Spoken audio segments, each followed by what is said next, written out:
to try and hit the FAQs, the frequently asked questions that I receive.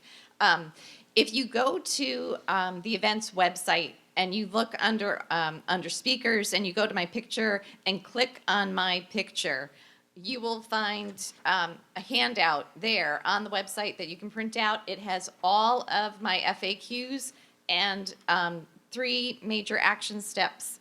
So you don't have to take pictures of my slides or write nervously. But I think the top red herring question we get from people on both sides, well, don't intersex people prove that sex and gender are not binary?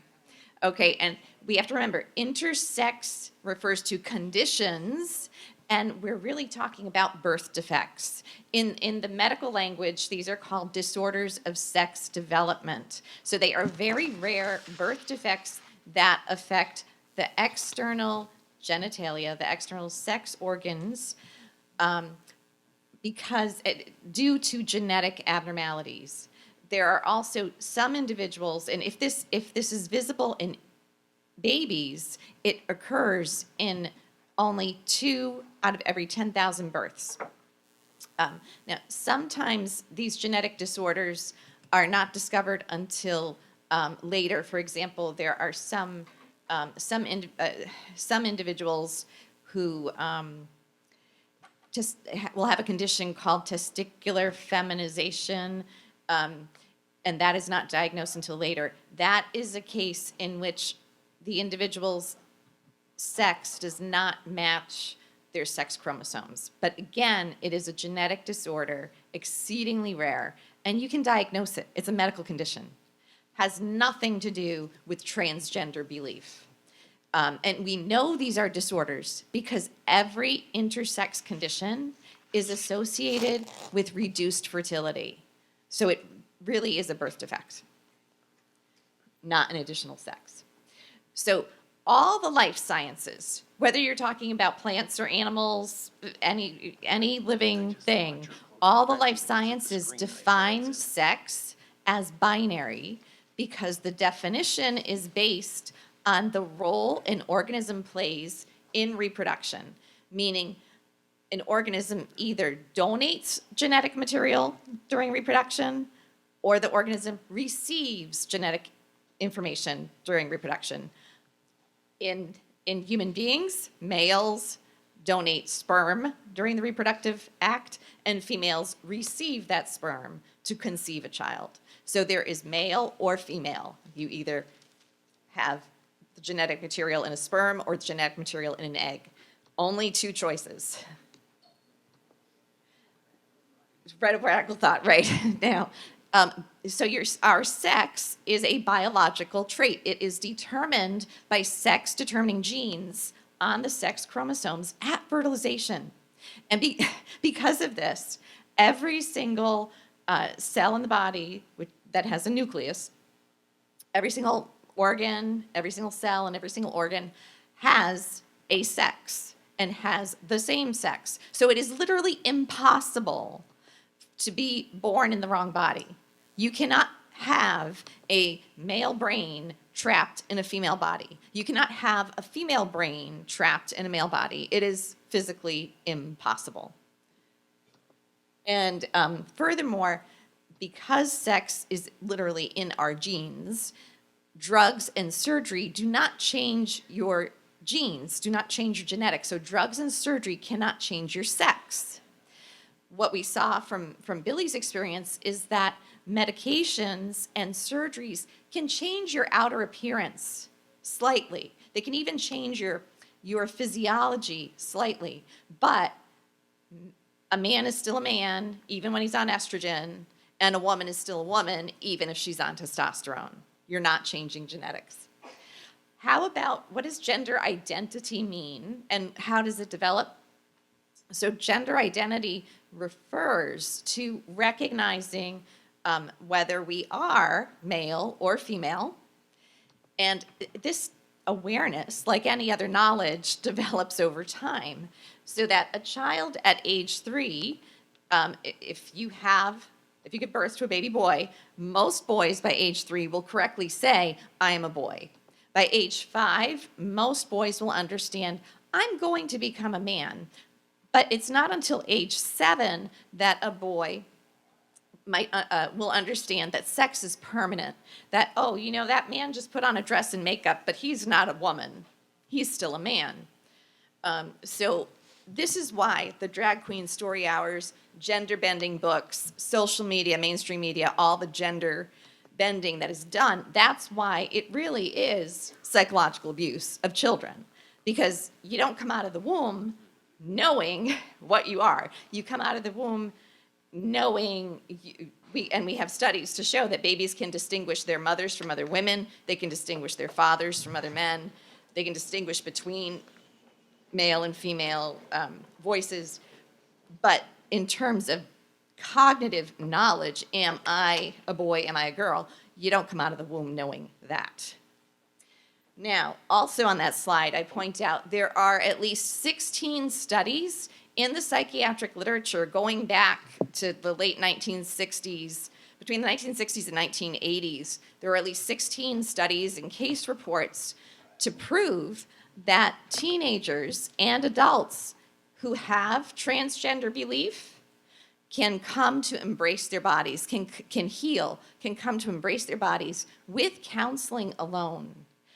Those have been suppressed and denied, but those studies are out there. Okay, so we are dealing, transgenderism is not inborn. Billy's change is real, and it came about through, in his case, certainly through Christ. However, what's very important in talking to the general public is to help people understand that, yes, God is real, we witness to Christ, but even non-believers who have suffered from transgender belief can come out from under this delusion and lifestyle. And in the past, we had great psychiatrists like my friend and colleague, Dr. Paul McHugh, who he was the leading psychiatrist at Johns Hopkins Hospital for many years and has been named the most significant psychiatrist in America over the last 50 years. He's retired, still very much alive, and still very much fighting for children, saving them from this. He will continue to point out transgender belief used to be grouped in the same category of perception disorders like anorexia nervosa, something else called body dysmorphic disorder, in which patients thought that they were permanently scarred, when in fact there was nothing wrong with their bodies. Many of us are hearing more and more about people who are able-bodied but strongly believe that they are crippled. And these individuals will seek out surgeons to amputate their legs or sever their spines because they are so convinced that they are handicapped and they feel that they need to match their body to this disordered thinking. And very unscrupulous, there are some unscrupulous doctors who will do that. That is called body integrity identity disorder. So it's politics that came along and said, oh no, transgender belief, it's not just a belief, you're born that way. That's politics, not science. So what are the causes? It's the cause of any mental illness or any challenging or unwanted or negative behavior really comes down to a combination of three categories. Our vulnerability, which we all have a certain biological personality, right? Our biology, our genes do make up our substrate, sort of our personality. That's going to interact with our environment, school, home, family upbringing. Have we our faith communities, our media exposure, and also choice. So biology plus environment plus free will choices we make. And I'm including in there the material world and spiritual as well. And then I give examples underneath on this slide. So today we know for a fact that social reinforcement, and we knew this even before social media, drag queen story hours, and the schools got involved. Back when children were helped to accept their bodies, Dr. Ken Zucker, who for 35 years was a leading gender identity psychologist who helped families, he told families, if you want to help your child, do not affirm their transgender belief. It's obvious, because if you role play, if you affirm their disordered belief, you're going to reinforce it. So that's what we're seeing today in so many venues that we've talked about. In some cases, parents are struggling with mental illness, and that their mistreatment of their children will lead to the child rejecting their body and believing that to be loved or to be safe, they need to be the opposite sex. Adverse childhood events. Sexual abuse is very, very common for many men and women who find themselves feeling they're trapped in the wrong body. Pornography, surfing the internet, and porn addiction can also contribute. So what is pediatric medical transition when we hear those terms? They call it gender affirming medical therapy, which it is not. These are, I call them transgender interventions, or actually chemical. We talk about drag queens, they dress up in the opposite sex clothing. I call it chemical and surgical drag. It really starts with social transition, and it can start as young as 18 months. So the other side actually insists that 18-month-olds can know that they're really the opposite sex. Puberty blockers, which in this country means Lupron, can be administered as young as 8 years old. The cross-sex hormones, meaning testosterone to girls, estrogen to boys, can start as young as age 8. And what is the guidelines, loosely, the guidelines will recommend age 11, but in practice, they may be given together with the puberty blockers as young as age 8. And we know that double mastectomies are being performed on girls as young as age 13. Is social transition harmless? No, the kids are not okay. At the top of this slide are 2 studies that claim to prove social transition is fully, not only is it reversible, but it's a beneficial thing. Dr. Walter Shum is a sociologist from Kansas State University who took these 2 studies and contacted the authors because he said, I'm looking at your data and it seems to me you omitted some calculations. And the authors said, well, actually, we did do those tests. So he asked them, would you please share your entire data set with me? The authors did. Christina Olson sent him her full data set. He reanalyzed her full data set and found the exact opposite conclusion. Once he corrected all of her statistical errors because she omitted some of her data. So putting the missing data back in, and he recalculated everything, the children who were affirmed in their transgender belief had lower and worse self-esteem than their age-matched peers. And their self-esteem continued to get worse the longer they were affirmed as the wrong sex, which makes sense. That's what you would expect. Lying to children is not a good thing, particularly when you're lying about their fundamental reality.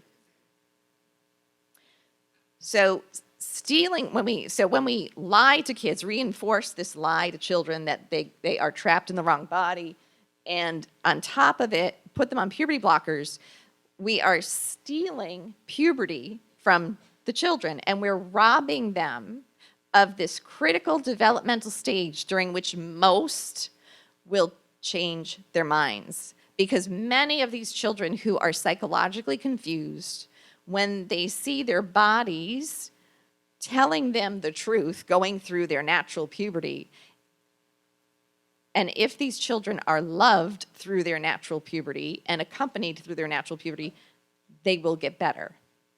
This is what happened before all the propaganda. Before all the propaganda, up to 88% of girls with transgender belief would come to recognize, hey, I really am a girl, and I'm happy being a girl, being a tomboy. I'm good with that by the time they were young adults. And nearly 98%, or up to 98% of gender-confused boys, gender dysphoric boys, would come to accept their bodies by young adulthood. So what we're doing is very evil, or what the mainstream medicine is doing. So what are the side effects of Lupron, of puberty blockers? So we are preventing secondary sex characteristics, but it's much worse than that. We are impairing bone growth so that when these children get into their 20s, they will have, they'll experience bone fractures because their bones are permanently weak. Even if you come off the Lupron, the bones are permanently weak, and they may be having fractures as if they were 70 years old when they're only in their 20s. We know that we are impairing their brain development. We may be impacting their memory and IQ, lowering it. Because it arrests the development of the testes in boys and the genitalia in both boys and girls, if they stay on the puberty blockers and are also put on the cross-sex hormones, which virtually we have 5 studies, and virtually 100% of the kids who go on the blockers ask for the cross-sex hormones because it's the self-fulfilling prophecy. They believe the lie.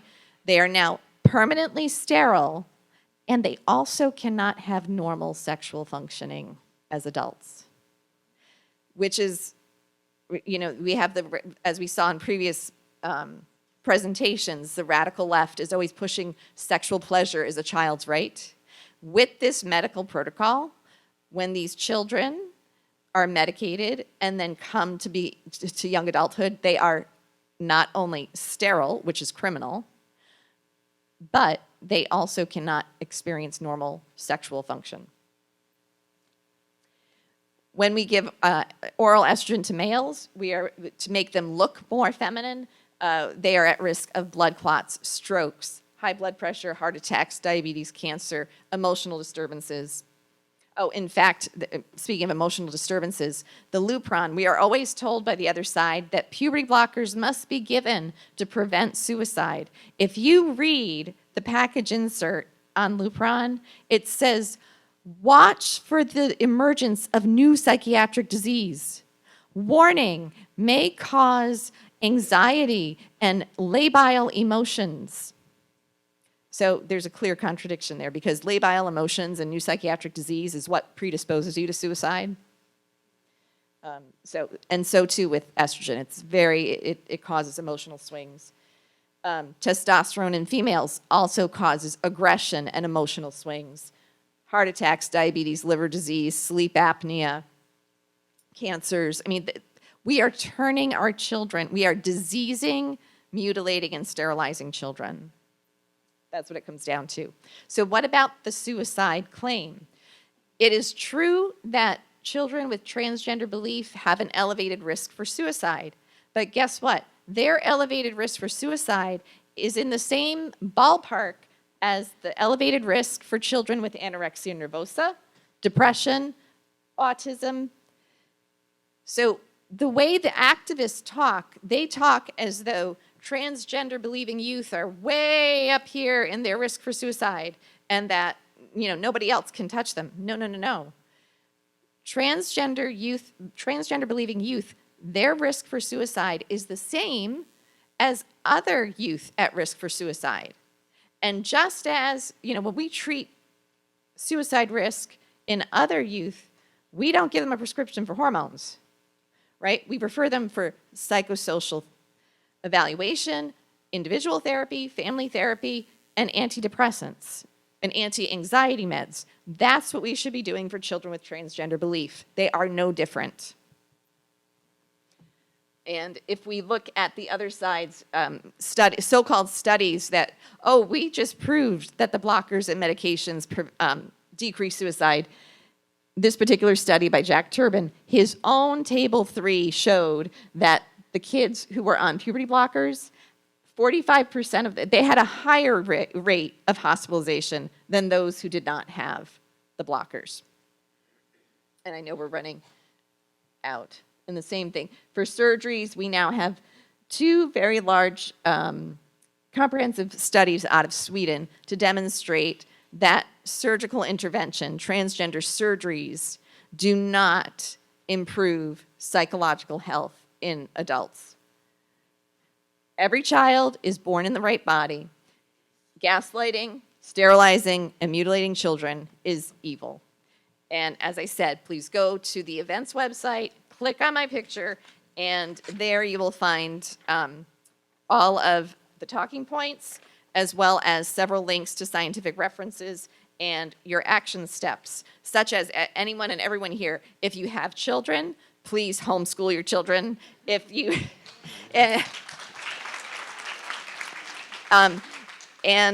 if you don't have children, maybe you want to run for school board and clean up the public schools. Everyone can be a values voter, but there are good references and resources here to guide you in your local advocacy at home. So,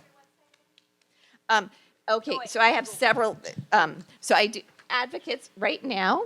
I am on the advisory board of Advocates Protecting Children, and you're going to hear more about them from our next speaker. And so Advocates Protecting Children, also American College of Pediatricians. And if you go to the events website, click on my picture, all the additional websites and links are there for you with resources for parents, counselors, and others. So thank you. Thank you very much.